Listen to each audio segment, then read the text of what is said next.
Hello there, good evening. It is the 28th day of November 2024. Welcome to Start Today.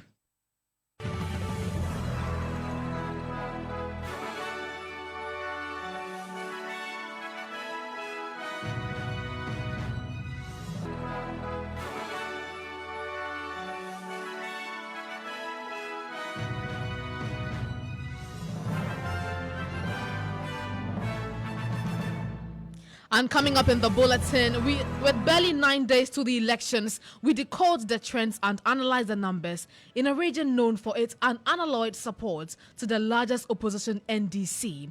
Our radar today is on the Volta region, which is the World Bank of the NDC, as we count down to December 7 election. Also in this bulletin, two leading presidential candidates, President Mahama and Vice President Baumia, assure Ghanaians of their personal commitment to peaceful elections as they sign the fourth presidential election peace pact.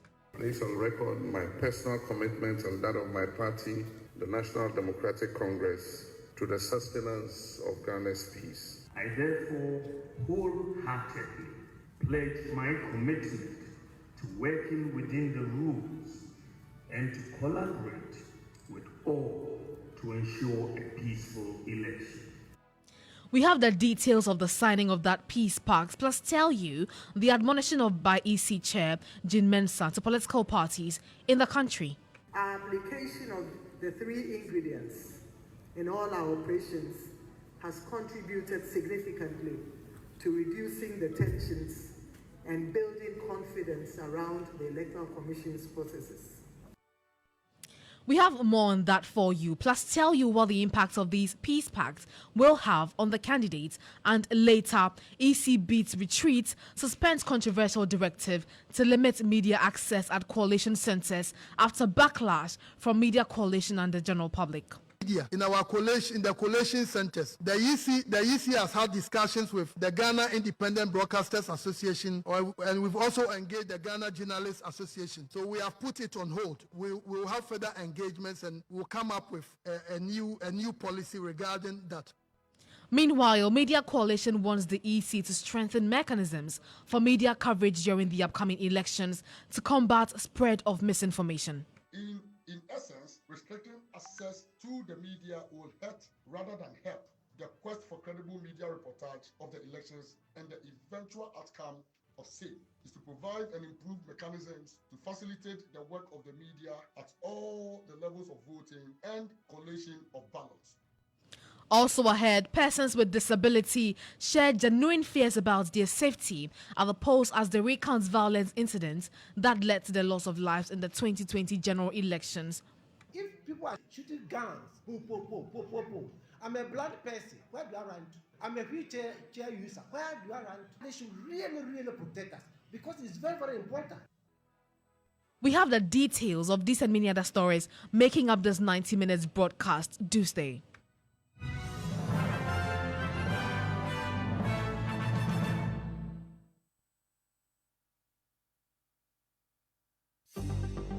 Starr News is coming to you live on Ultimate 106.9 FM in Kumasi, Empire 102.7 FM in Takrady, Cool 103.5 FM in Ho, Rage and Might FM in Tamale, Somali FM in Wa, My Star Radio in the USA.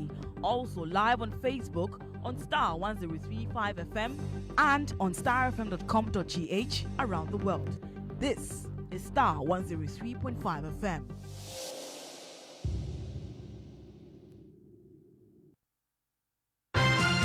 Starr Today, first, fast.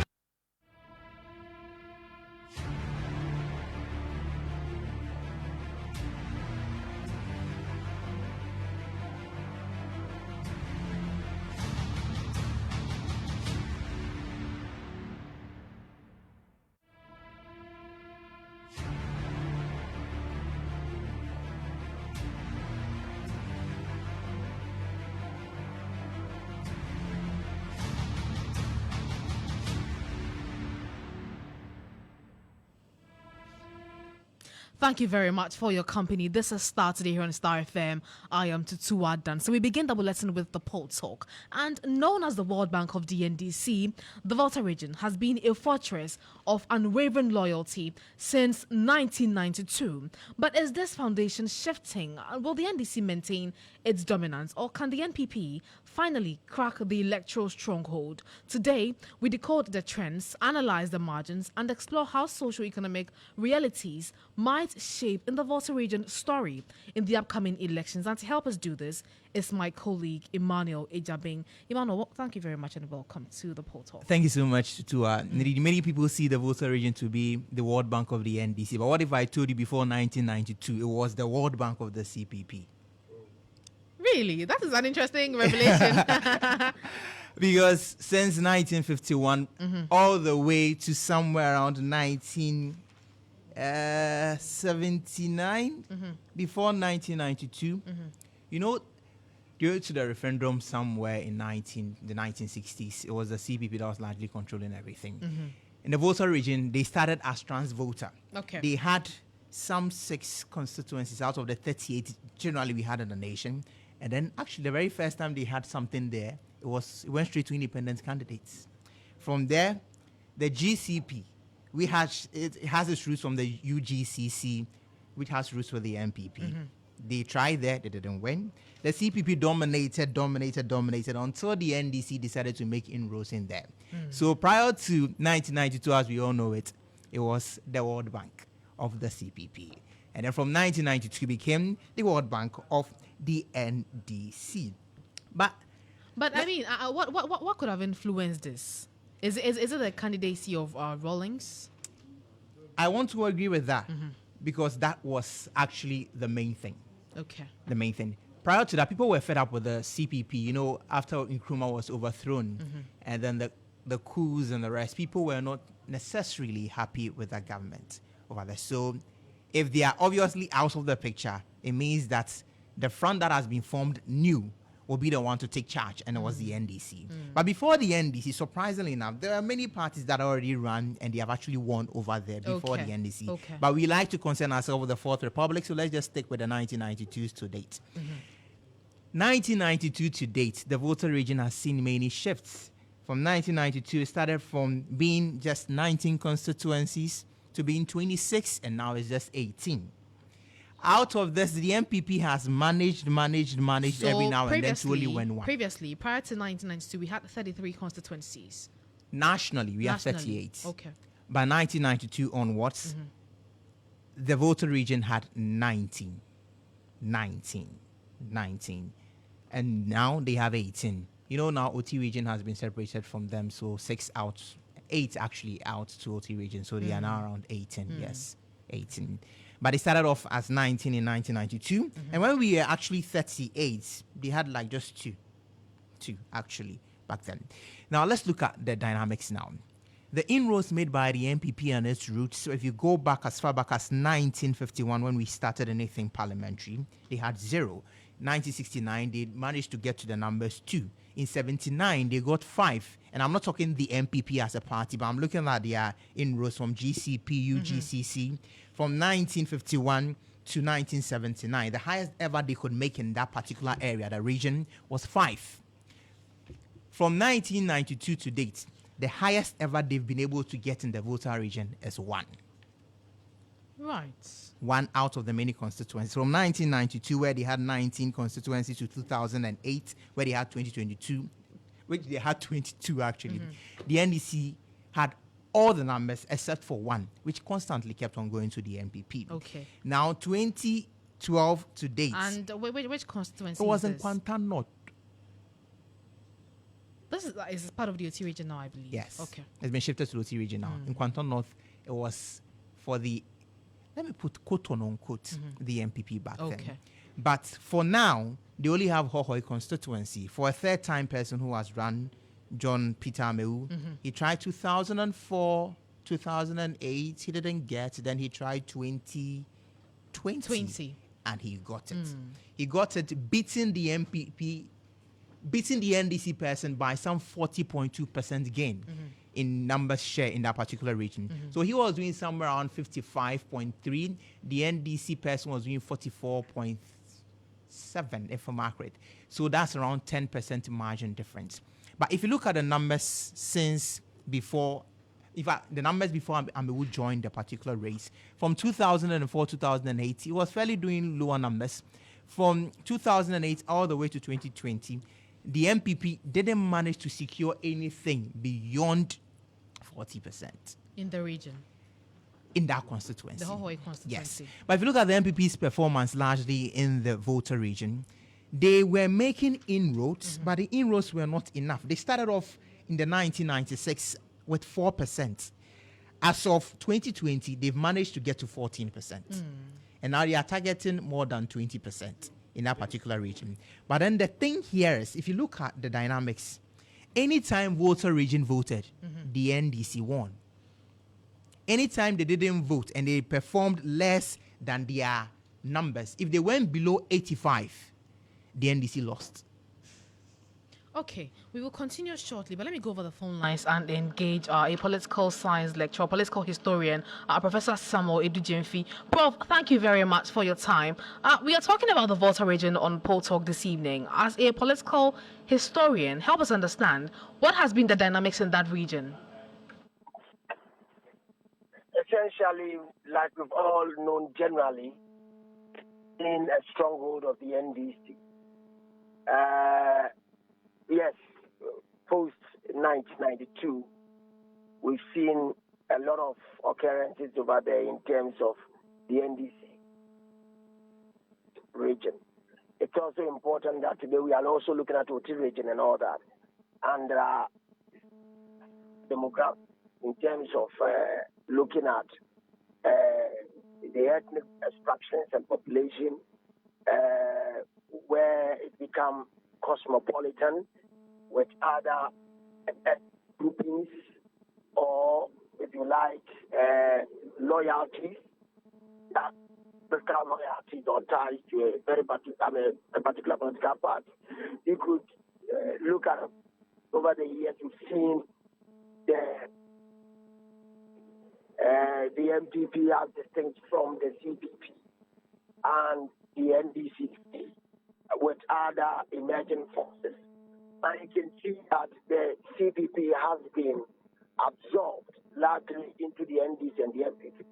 And in several sectors of the country, it has been the NDC that seemed to have told the social democratic, if you like, ideological construct, seemed to be upon the CPP tradition. But having said that, Rawlings himself was the head of state for a very long time, and he coming from that area and endearing himself, not only because he comes from that area, but endearing himself to the people, among other things, allowed him to win a lot of votes in that area. You would also agree that all the that was Professor Samuel Edujemfi, a political historian there. Unfortunately, his line was a bit jerky, so we couldn't have a conversation. Ijabin, you may continue where you left off. Yes, I think the MPP might want to go back and seek the blessings of Ufuriata, because the only time anything MPP managed to do anything around 5 in the voter region was when Ken Ufuriata's, before William Ufuriata was leading the People Nationalist Party in the 1979s. That's when they had 5. They won at Vernon, they won at Lord Keta, Southong, and then Tome Aplau. That was when they ever made any significant difference in the voter region. So maybe they would want to visit Ufuriata for some blessings. But beyond 79, it's purely NDC. Okay. But here's the trick. The MPP is making inroads into the voter region, slow but sure. Okay, The highest we is from will 2020. explore that shortly, but we have Prof back on the line. Prof, thank you very much. Previously, your line was a bit jerky. I hope that we can have a better conversation now. So you were telling me about the dynamics that have played out in the voter region. Yes, so I was trying to emphasize the fact that we've seen since 1992 up till now, especially within the era of Rawlings, it did a great deal of drop in terms of endearing himself and the NDC to the region. And more so today, we've seen the OT region come up and all that. But I said that it leads us to a discussion about how the whole communities are membered in terms of population, whether you have individuals who have their ideological extractions or interests following after the NDC, and historically this kind of group continues to increase in number as against those whose ideological, if you like, interest or belief and persuasions is within the UP or the MPP tradition today, whether they are also increasing or decreasing.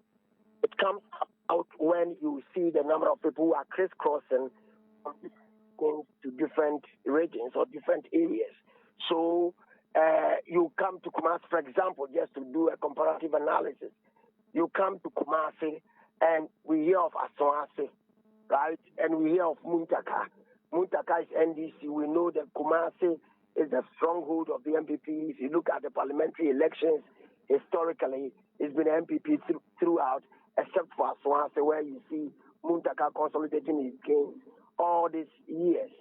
If you look at that area and you look at the demographics in terms of population and how they are membered, you see that several of the people there are ideologically interested in the NDC.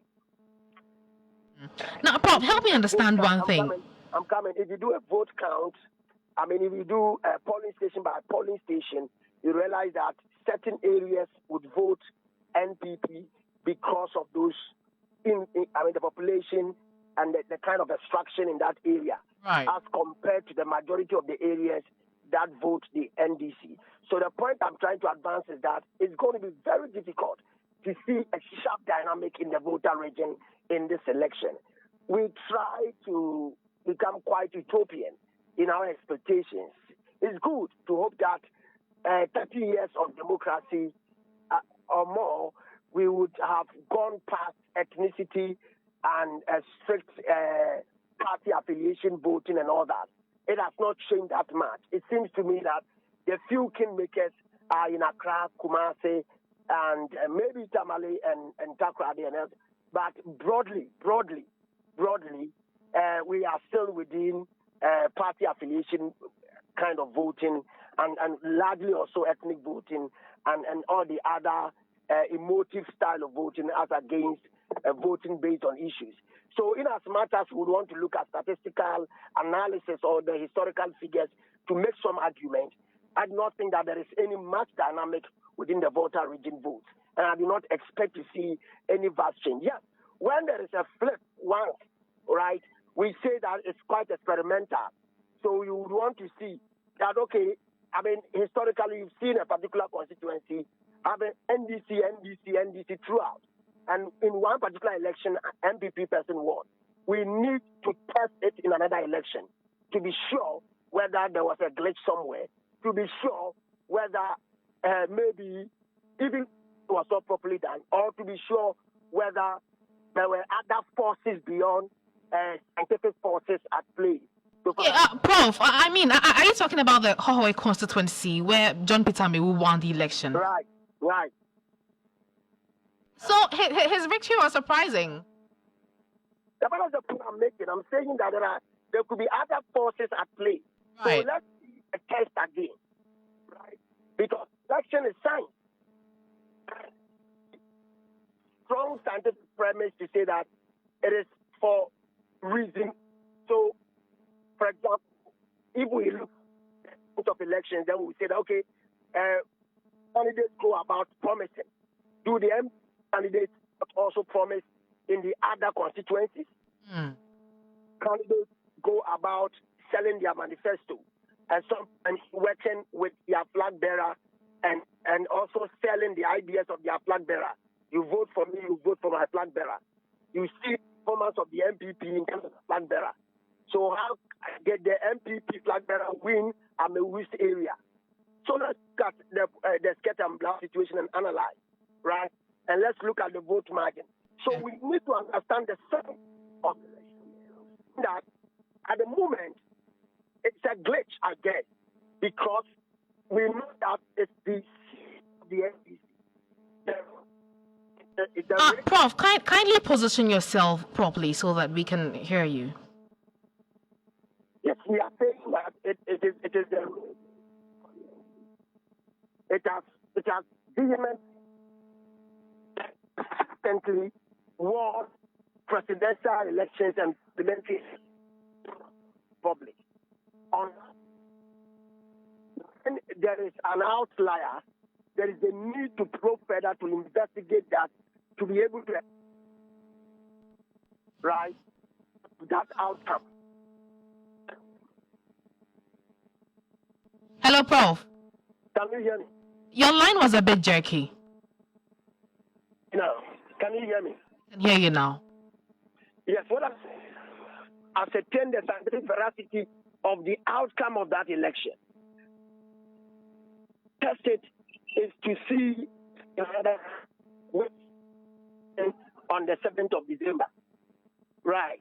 And this run will give us an opportunity to reflect much more on the science, the efforts, and all the other indicators that would have been whether victory again or loss, to tell us that okay, maybe the previous election was a glitch, and this one followed the curve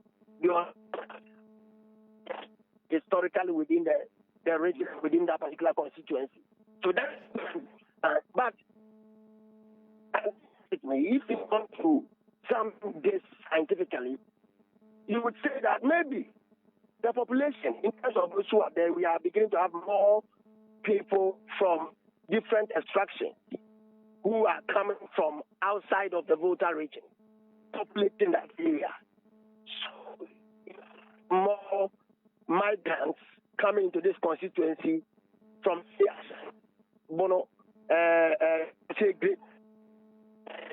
different areas populating the area, giving some different dynamics, making it more cosmopolitan. And also, you also have to measure, and I use this as it is, but also broadly better analysis in other areas. So here you may see other groups emerging and other forces emerging that hitherto did not exist within that constituency. And those new emerging voices are bringing new narratives and are trying to present a new understanding about how elections must go or how we should go to elections.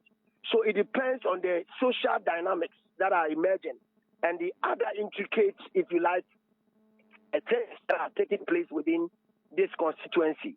Else, we cannot say that in this constituency, people went to sleep. The next day, they are voting MPP. Right. The other thing you are looking at also is the charisma in the persona of the candidate. Okay. But are we saying that historically the MPP has not presented candidates that have charisma, strong, very positive character in the other constituencies historically? So these are things that must be tested. And one election is not good enough to draw conclusion that that seat has become an MPP seat. The best we can say that it is going to be a highly contested seat, and it's possible that the MPP can lose that seat.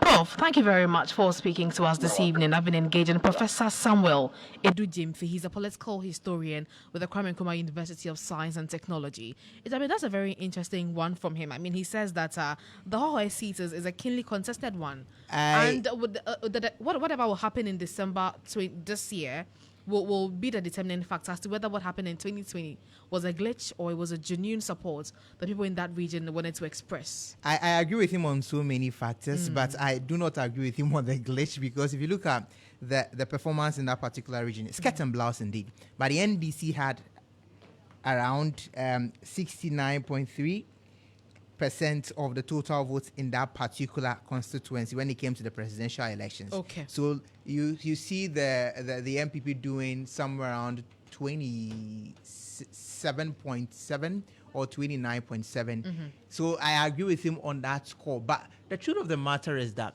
we need to start looking at the data because it tells so much. He mentioned something about social dynamics. He mentioned something about charisma of the person leading. If you look at those who are within the 1992 to the 2000 brackets, those people, I'm not assuming they are dead, but times are changing. So the narrative where people are bound by a certain ideology that I belong, my region, my inclination is towards a particular party is changing. I think Prof even mentioned that people have moved beyond voting based on emotions and whatnot. If you look at when Rollins was out of the game, 2000, 2004, the NPP actually picked up votes. So they were making inroads in that Yeah, region. they were making. So before Rollins left, they had just 28,000. When Rollins left, they started increasing to 38,000. They went to 50,000. They dropped in 2008, but they came back stronger in 2012, 47,000. And 2020, they are doing 100,000. Now, the reason why I would be worried if... That's significant. Yes, the reason why I'll be worried if I am the NDC is because if your opponent in your stronghold is doing 100,000... Making it, exactly. And then you are doing 600,000, the gap is 500,000. In their other stronghold in the Ashanti region, they are giving you a gap of not less than 1 million. The Volta region, the numbers for 2024 is 1 million. If the NPP does around 15% again, they are getting 150,000. The NDC is getting around 15 minus 100, 85, 850,000. That 850,000, the Ashanti region will close it down. That is assuming we are using the previous estimate. They'll close it down. That means that it's left with other strongholds that the NPP can rely on to mop up. There are so many swing regions. The greater Accra that people are predicting will go in favor of the NPP. The gap... The NDC. The NDC. The gap is no more than 200,000. So at which the end can be closed. Which can be closed. So at the end of the day, I wouldn't be happy if in my stronghold... My opponent is making around 15%. Right? And that's why the NDC is quite keen. I saw a post from Yamin, the national organizer. He says they want to make 30% in the Ashanti region. They're looking at between 30 and 35%. Because it's a significant number. I agree. Because if you get 30% of more than 3.3 million, you are getting somewhere. But if your opponent is getting at least 15% in your 1 million, that's a significant number. So that's something they would want to check. And he mentioned something about people leaving the area and the loyalty dynamics is changing. I agree with him. People are migrating, people are moving there, others are moving out. The times are changing, so you cannot bang your hopes on it. But then data will still tell us that the NDC has the Volta region as a stronghold. But the NDC cannot afford to make the NPP make around 15% in the Volta region. The same way the NPP cannot afford to make the NDC make around 30% in the Ashanti region, because what it makes is that it levels the ground one way or the other for the other swing regions to contribute, and then the smaller margins, if care is not taken, I don't want to predict a runoff, but then it means that the gains made here, if you look at the losses here, it closes the numbers up. It makes the competition even tighter and the race even stronger. Okay. So, I mean, for the Volta region, it may go for the green corner, but it's still a pretty much dicey situation. It is going for the green corner. But that you can see authoritatively. Oh, yes, it's going for the green corner. I mean, the NPP, the best chance they have in the Volta region is just one seat, which is the Hohoi constituency. And that is likely to be tossed. So they are likely not to get any seat at all. But on the presidential level? On the presidential, they can make, like I said, if you are using previous data, they are making 14%. Right. But I wouldn't want to make 14%. If you were the NDC, I will not allow the NPP to make 14% in my stronghold, because that means that 150,000 votes. Gone. That's a lot. Thank you very much. Why are you so passionate about this? That's my colleague Emmanuel Ijabing on the research desk. Let's still stay on election-related issues this evening. And the Ghana Federation for Disability Organization is demanding assurance that none of their members will be caught up in electoral violence if they come out to vote. Now, the Federation says it is haunted by the chaotic incidents of Ododo and the Techiman South, which led to the loss of lives in 2020. General election. These concerns took center stage in the commemoration of the International Day for Persons with Disability in Kumasi. My colleague Ivan Hikut Fumado has the details.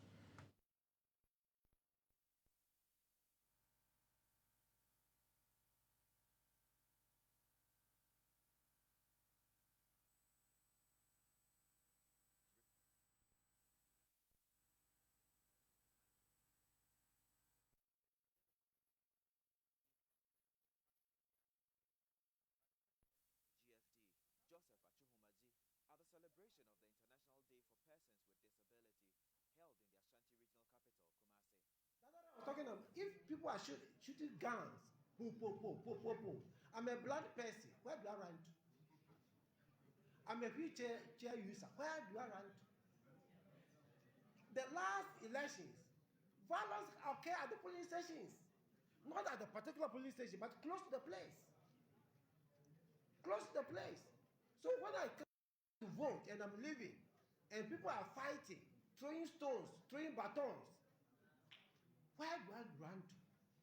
That they should really, really protect us because it's very, very important.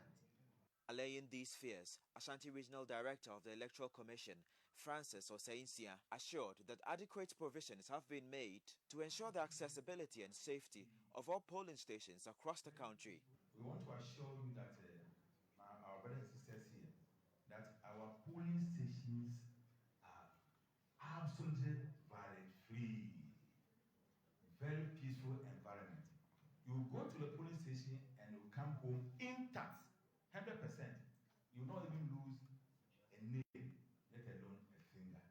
So we want to assure you that on December 7th, we will give you all the protection you deserve.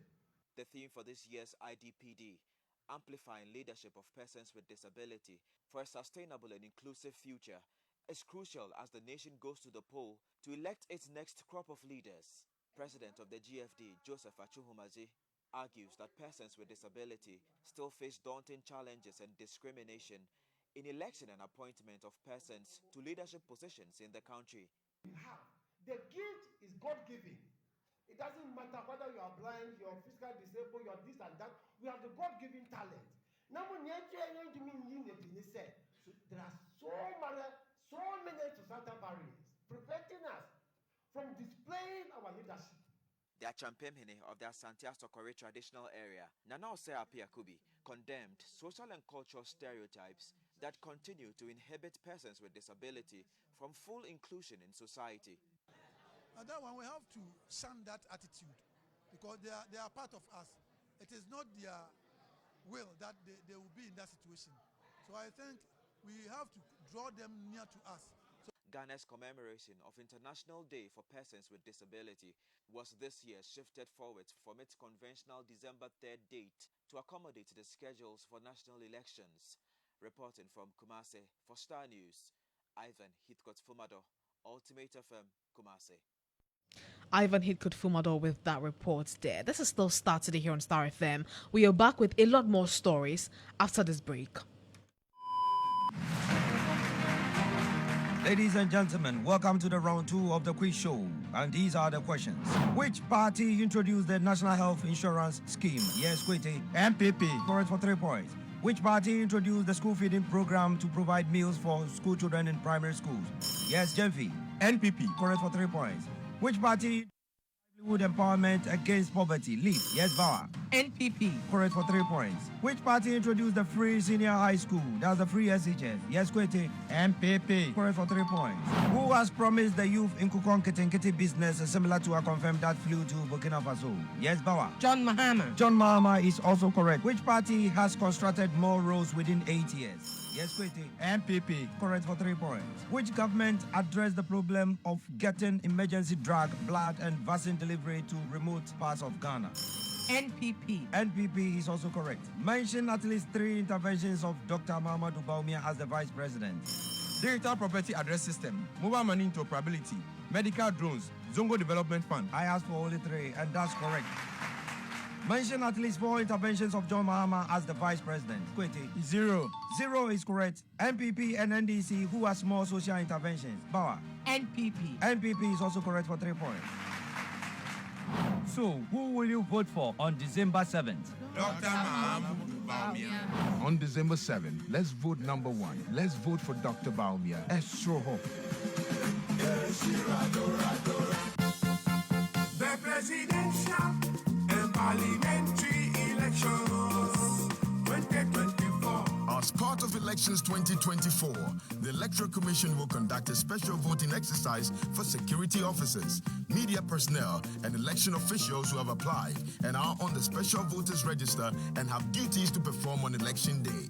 The special voting exercise will take place at designated centers in all 276 constituencies across the country on Monday, 2nd December 2024, between the hours of 7 a.m. and 5 p.m. Please note that all these activities will be conducted in the presence of political party agents, domestic and international observers. For further information on the special voting exercise, visit the EC website or the EC office in your district. Presidential parliamentary elections 2024. Your vote is your future. Wafa, send us money to take care of your nephews. Now they are back from school. Last month, I sent you guys money. What happened to all that? Wafa, the challenges with the free SHS has taken all the money. I sent the boys money weekly to buy food to eat because of the feeding challenges confronting their school. Aside that, they are back in the house on vacation due to the double track traffic light system. And now I have to look for money to enroll them in private classes. Papa, I understand your frustrations. Thankfully, the next NDC government under John Mahama will maintain and improve the free SHS program to make it work. How will that be done? The double track system will be abolished. A dedicated source of funding will be provided. Private SHS will be added. Wow. Food procurement will be decentralized and the quality of learning outcomes improved. This will be a huge relief for us as parents and even for our wards in senior high schools. Exactly. That is why you must tell your friends to vote for the Mahama-led NDC come December 7th. Wafa, no shaking cry. We have already advised ourselves. Who doesn't want quality? Vote for change. Vote for John Mahama and the NDC. Starr Today. First, fast, and credible. You're welcome back from the break. This is still Starr Today here on Starr FM. I am Tutuwaa Danso. Now, the two leading presidential candidates in the country have assured Ghanaians of their commitment to a peaceful election. This comes after former President John Dramani Mahama and Vice President Dr. Mahamudu Bawumia signed the fourth presidential election peace pact. Earlier, the NDC had indicated its intent not to sign the pact until some demands were met. Here is General Secretary of the party, Johnson Asiedu Nketiah, making those demands to the Peace Council, National Chairman of the party. Anything to us because all previous declarations have not been adhered to, and those declarations have not solved any problem. If you allow violence to be brewed, you have violence, whether you sign declaration or not. And so that is why, for more than a year ago, I started talking about the need for us to remove the building blocks for a violent elections. So at any stage, when something is happening, I call on those who in future will call us to sign declaration to speak up so that we stop this particular thing from happening. Otherwise, if you allow all those things to build up, and you say that, let us go and play peace football match, let us sign declaration, let us do this with the hope that we will get a peaceful election. Peaceful election will not happen because we did all this in 2020, all this and more in 2020. Council of State, Peace Council, everybody was involved, signing declarations left, right, center. That was the national chairman of the NDC, Johnson Asiedu Nketiah. But flag bearer of the party, Mr. Mahama, at the event today assured Ghanaians of his personal commitment towards a peaceful election. He also called on the Electoral Commission to remain fair in the discharge of its duties. To place on record my personal commitment and that of my party, the National Democratic Congress, to the sustenance of Ghana's peace.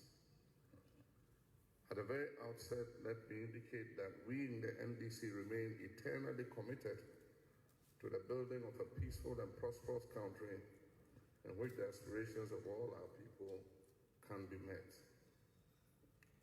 Our active participation in this event is an indication of its importance in the overall effort to guarantee peace and ensure the preservation of our nation in the aftermath of the upcoming elections.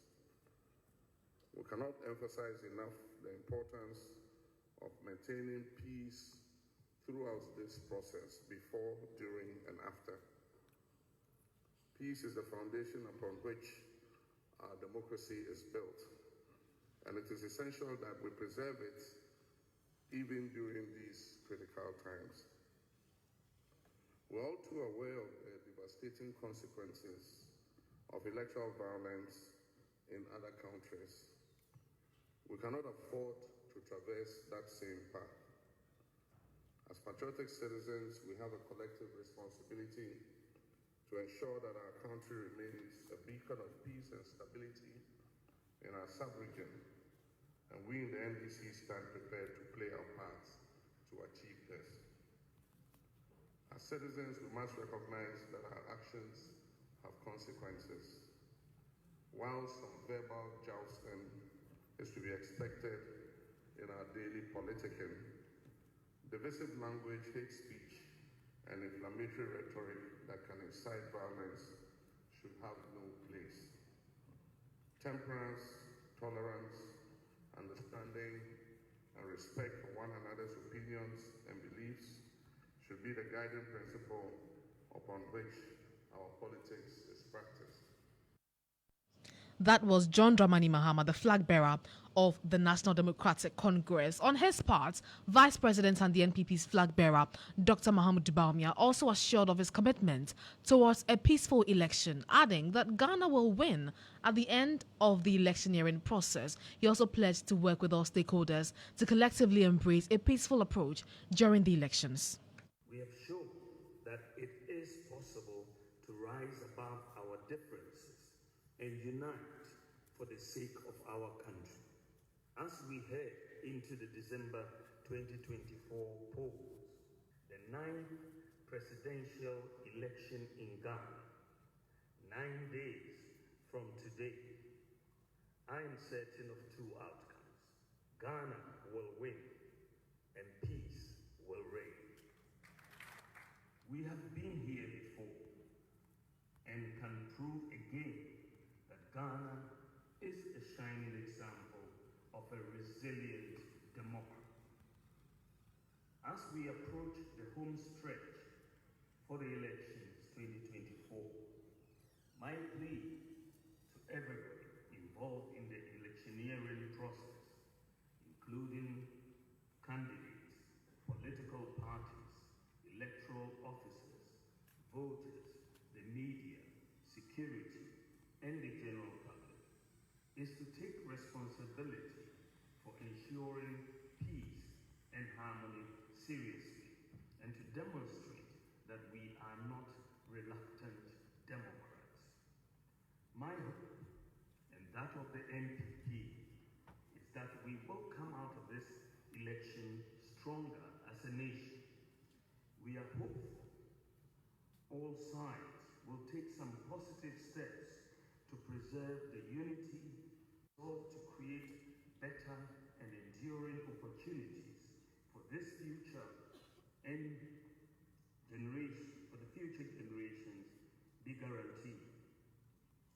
The eyes of the world are on Ghana. The world is watching, hoping Ghana will rise again to the occasion, stand tall and shine bright as the star of Africa. I am full of hope that all of us leaders and our followers will live up to the peace pact we are going to sign today. I encourage the security services who are doing an excellent job, and the media and all stakeholders to do all they can to ensure and preserve the peace. I would like to end by emphasizing that the only reason we seek power is to use it to deliver prosperity to the people of this country. I therefore wholeheartedly pledge my commitment to working within the rules and to collaborate with all to ensure a peaceful election. I extend love to all my opponents and invite them to let us collectively show love to the people of God by embracing civil and peaceful approaches during every phase of the electioneering process. Finally, I would like to share this quote from Mahatma Gandhi, and I quote, "The day the power of love overrules the love for power, the world will know peace. I stand for peace and development. Peace is possible." Dr. Mahamudu Bawumia is the NPP's flag bearer. Meanwhile, the Electoral Commission of Ghana has called on all political parties to accept the results of the upcoming December elections. According to the EC chair, Jean Mensah, robust measures have been implemented to ensure a peaceful, free, fair and transparent election. Ladies and gentlemen, in the same spirit of accountability and transparency, when in the course of printing our ballots, it was discovered that we had issues with the serialization of ballot papers from the Ahafo and the Volta regions, we promptly informed our key stakeholders, i.e. the political parties and the citizenry, and involved them in the destruction of the affected ballot papers. With the help of our media partners, we captured the entire processes leading to the destruction of the faulty ballots by burning, and brought this information to the doorstep of citizens. Today, the destruction certificates signed by the political party agents, the security agents, and the Electoral Commission staff are available on all our platforms, our website, and our social media pages for all to verify. Your Excellencies, ladies and gentlemen, our application of the three ingredients in all our operations has contributed significantly to reducing the tensions and building confidence around the Electoral Commission's processes. As a commission, I assure you that we will continue to apply these ingredients of transparency, responsiveness, and inclusiveness in all our activities through to the election day and beyond. On behalf of the Electoral Commission of Ghana, I pledge that my team and I will continue to conduct our activities in a way and manner that will ensure peace before, during, and long after the 2024 election. The processes we will employ on election day and in the days aftermath are robust, transparent, and inclusive. The results we will declare will reflect the will of the citizens as expressed at the polls. It is a well-known fact that elections are won or lost at the polling stations. It is at the polling stations that voters vote.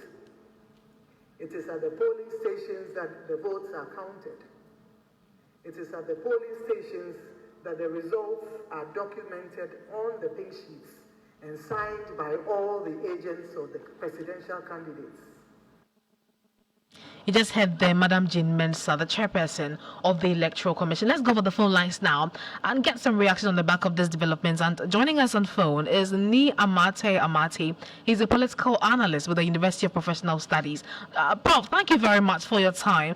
First of all, this is certainly not the first time such a significant event is happening, but help us understand, what will the signing of the peace pact by the presidential candidate mean for the 2024 general election?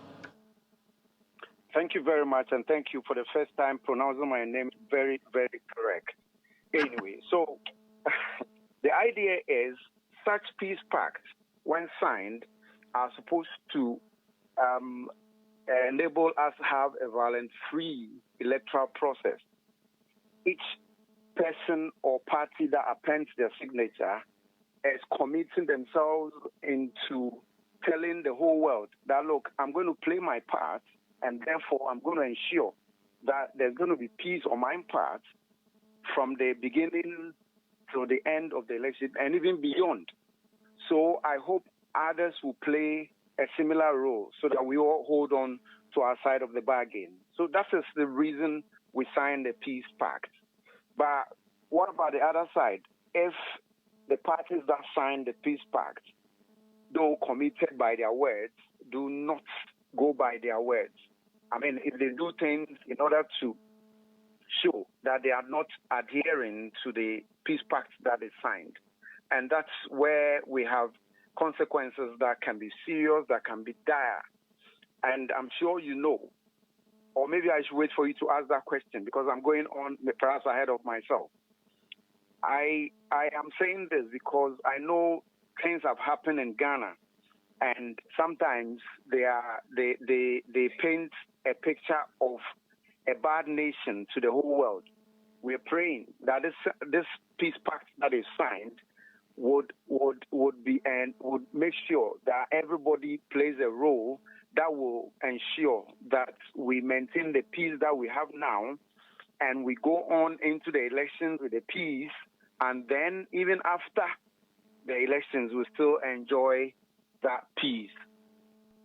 Prof, interestingly, despite what you've said, I mean, the NDC had earlier raised concerns about the fact that they had signed peace pacts in previous elections and they were not treated fairly, or at least they say that the 2020 election, for instance, wasn't entirely peaceful. So is it just a formality, or it will really go a long way to ensure that peace is maintained in the general election? Well, if you are brought onto the platform and you are made to understand what you are signing for, then you should hold yourself and make everybody aware that what you have signed, you were not pilloried into doing that. What I'm saying in effect is that you will definitely have problems, okay? And it's a good thing. I listened to Mahama talking about the fact that when people are not committed to what they sign and say, it brings about bad blood. Right. And indeed, that is true. I mean, if you look at the West Wagon, for instance, it's not something that anybody will be proud of. And so, yes, we sign peace pacts. Let everybody be committed to what they are doing. Otherwise, I mean, you look at old, experienced persons, like all the politicians showing their faces there, and you wouldn't want to go by what you have signed. Was a gun pointed to your head before you appended your signature? No. But perhaps let us also remind ourselves about some of the consequences that we will have to live with if we or the politicians do not adhere to their own signatures. You know, as well as I do, that it will bring about a breakdown in trust, and it will bring about credibility problem among the citizens. I'm sure you also know that there will be widespread mistrust in our political system. Anytime it is, look, when Jen Mensah is talking about the fact that they are committed to, and I look at the concerns of some of the party members, especially Mahama, I kind of wonder that what are you not doing right? And how come for every day that you sit behind those microphones to point out to the fact that, look, we are doing what we can to bring about the peace that everybody needs. Some parties do not want to accept it. And honestly speaking, I think we should all, look, if you have any iota of doubt in your mind, the least thing, even if the air blows a certain ballot paper around, you might want to be suspicious.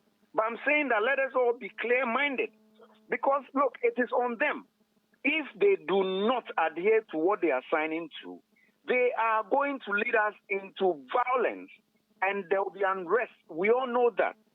If you don't go by what you have signed, we have a potential to damage our own international reputation and our relationship with other countries. Look at Nigeria. Mahama was there to help conduct their election. What would they say if they get to know that an election that Mahama is involved in didn't go well? I think we need to think about these things and then live with what we have signed and get committed, totally committed to it. Very well, Prof. But moving forward, how do you expect this signage of the peace pact, to be communicated to the various party supporters going into this election? Yeah, thankfully we still have some time. We still have some 2 weeks or so. I think the NCCE is not doing enough. NCCE should wake up and begin to do what they are being paid for. I mean, they're supposed to educate us on our civic responsibilities, etc. They need to wake up and do just that. Again, each party must take it upon itself to educate its own members and to make them aware that, look, if you are caught doing anything wrong and we are not going to sanction anything wrong, then you are on your own. And I think the police should be given a free hand to make arrests and make people face the law. Particularly parties and governments in power will not allow their members to be arrested. Look, there's a case involving, what's his name? Lord, the man in charge of operations at the NPP, in the NPP party, Lord Comey. His bodyguard, who is not a security man, shot a policeman and he shot the waist. To date, the policeman is just doing light duties. After 2 years of recuperation, he's now doing light duties at the police station. And every effort that he made in order to get this guy to face the law is being thwarted by his own top police officers. These things should not be countenanced. We need to make the law work. It doesn't matter whose God is God. Let us make the law work. It is very, very essential for the politicians to uphold their commitment to whatever they signed, because Ghana needs peace and stability. All right, Prof. Now, other developments at the events is that Amasapon Kuma of the CPP says that she feels the smaller political parties were sidelined at this event, which she believes does not really, express democratic fairness, particularly in an event which seeks to promote national unity and peaceful elections. Really, did all the presidential candidates have to address the nation on the back of this? Well, it's the case is that a playing field is provided for every one of them. So long as a hand of invitation has been thrown to you, once you show your face, you should be given equal respect. And everybody must be given the same. So if you allow Mahama, for instance, to address, and I saw Mahama making a long speech, at least Sheda must be given the same consideration. If Kuyadonko was still alive, she should also be given, everybody must be given a level playing field. Otherwise, what is the meaning of that peace if discrimination is realized at the very place they're signing their peace pact? Right. Thank you very much for your time. We appreciate you. I've been engaging Ni Amate. He's a political analyst with the University of Professional Studies here in Accra. This is still started. We are back with a lot more election-related stories after this break.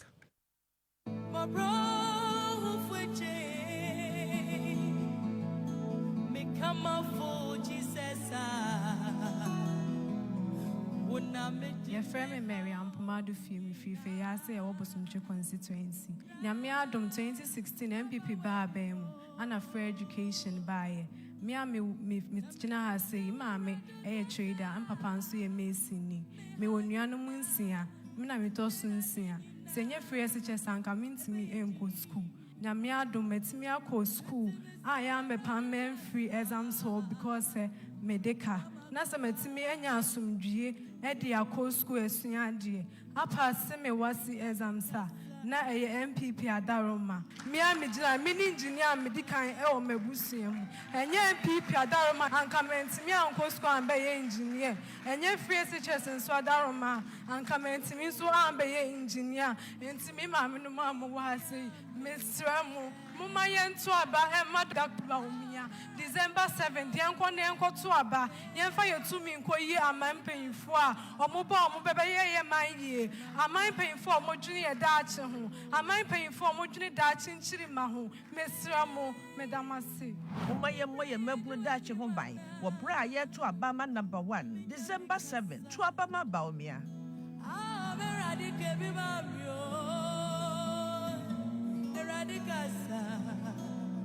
Mama Guma, the presidential and parliamentary elections 2024. The Electoral Commission of Ghana is constitutionally mandated to conduct presidential and parliamentary elections on Saturday, 7 December 2024. Voting will start at 7 a.m. prompt and end at 5 p.m. Please report at the polling station as early as you can to cast your vote. Bring along your voter ID card so you can easily be identified. Even if you don't have your voter ID card, still go to the polling station. A name reference list officer will check your particulars in the names reference list. A verification officer will verify your identity as a registered voter with a verification device. You will be issued a presidential ballot paper. Please check to see that there are no marks on it. Also, ensure it has a validation stamp at the back. Make your way to the voting booth. Thumbprint correctly your choice of presidential candidate and cast your vote. Proceed to the next polling assistant for a parliamentary ballot paper. Make your way to the voting booth. Thumbprint correctly your choice of MP and cast your ballot. Please leave the polling station after casting your ballot. You may return at the close of polls for counting of ballots. Have a say in issues that affect you. Exercise your right to vote. Your vote is your future. Starr Today. First, fast, and credible. You're welcome back from the break. This is still Starr Today here on Starr FM. Now, with just 9 days to the general election, the Electoral Commission has suspended its controversial directive to limit media access at coalition centres following backlash from the media coalition and the public. Well, the decision came after discussions with the Ghana Independent Broadcasters Association and the Ghana Journalists Association, which had raised concerns. The electoral body assured that further engagements would take place to develop a new policy on media access to coalition centres. A deputy commissioner at the EC, Dr. Bosman Asare, said the original directive was not to restrict media coverage, but to manage the process effectively. Take a listen to him.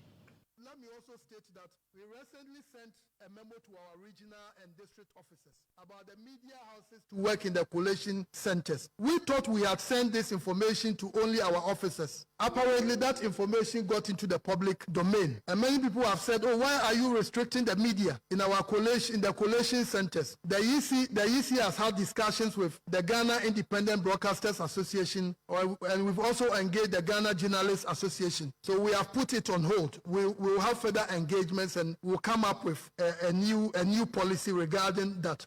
But let me also state that the EC did that because we wanted to prevent chaos at the coalition centers. We shouldn't forget that you can be in a particular region, there will be about 400 media houses. And the coalition center may be like this room or even smaller. So if you want to give unimpeded access to all the media houses, you may end up having challenges. So we issued that statement just to ensure orderliness at the coalition centers, not to restrict the freedom of the media or to prevent the media from reporting on the election. In any case, if there is any institution that needs the media now, it's the Electoral Commission. I don't know if we need graphic, we need all the major media, even the smaller media houses, we need you. So we want to assure you that the Electoral Commission will not do anything to undermine the work of the media. So in conclusion, we want to encourage all registered voters to go to the polling stations in their numbers. Go as early as possible to go and vote. Our biometric verification devices work excellently. In 2020, we had a voter turnout of 79%. We had some regions doing as high as 83, 86%. In 2020, in 2024, the registered voters are more. So we expect that if we cannot do more than the 79%, maybe let's maintain it. And for us to be able to maintain it, we expect that once you are a registered voter, make sure you go to your polling station on election day to go and exercise the franchise. And I've been saying that for every registered voter, the commission has printed a presidential ballot for you. We have also printed a parliamentary ballot for you. Because we have printed for you, please, as much as possible, if it means you have to travel from here to Tamale in any part of the country, please do it, and that will be your civic contribution or your civic responsibility as a Ghanaian.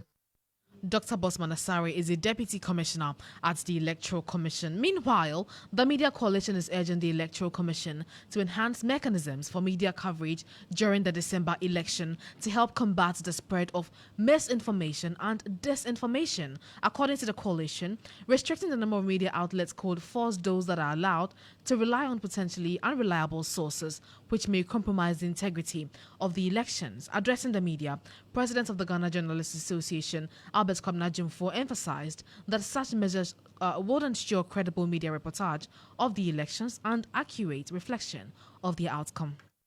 The EC subsequently issued a press statement indicating that it would engage the GJ and GIBA to further discuss the matter. The president of the GJ and GIBA had an engagement with the chairperson of the EC yesterday to discuss the matter. In that engagement, we clearly stated our position. The EC must once again must give unfettered access to the media to all the levels of voting and collation of ballots. And I stressed on that once again. In that engagement, we clearly stated our position. The EC must give unfettered access to the media at all the levels of voting and collation of ballots. The parties agreed that GJA and GIBA should present a proposal to the EC on the way forward, which we are working on as we speak to you. Colleagues, we believe restricting access to the media will not be in the best interest of transparency, accountability, and access to information, which is always a major partnership essential for these elections. It will also weaken the strong steps being taken to trample upon misinformation and disinformation, which phenomena are a major concern of the election. Restricted media houses may rely on sources of information that may not be wholesome and that could compromise the integrity of the elections. In essence, restricting access to the media will hurt rather than help the quest for credible media reportage of the elections, and the eventual outcome of same is to provide and improve mechanisms to facilitate the work of the media at all the levels of voting and collation of ballots. In its latest press statement, the EC indicated, and I quote, "We are a listening commission. It is a listening body. We believe it will also hear us.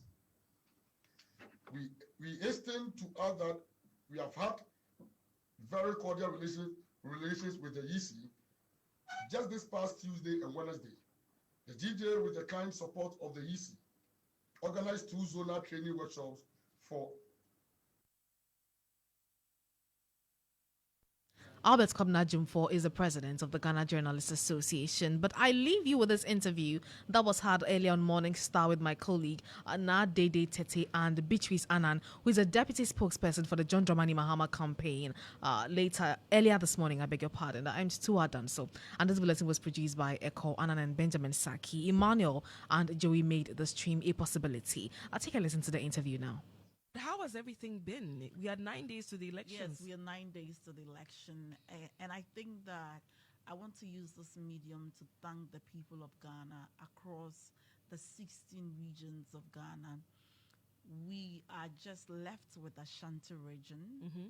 Today, President Mahama will be touring some parts of the Greater Accra region. Okay. Agbogloshi, Adenta, Kaneshi, and those areas, because those are outstanding constituencies.